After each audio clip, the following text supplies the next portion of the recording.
తెనుగోళ్ళు ఇచ్చిన శిల్పక పండ్లు తేనె మామిడి పండ్లు తీయంగా తిందామె తీరొక్క పండ్లు సిలక నేరేడి పండ్లు కాపోళ్ళు ఇచ్చిన మక్క కంకులు అవి పాల కంకులు కాల్చుకొని తిందాము కందికాయలు పచ్చి పల్లికాయలు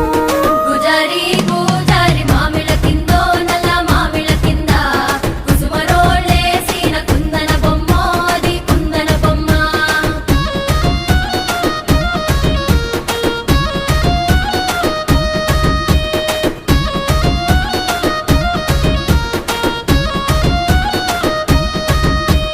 బెస్తోలు పెట్టిన పచ్చి చేపలు అవి వట్టి చేపలు కమ్మంగా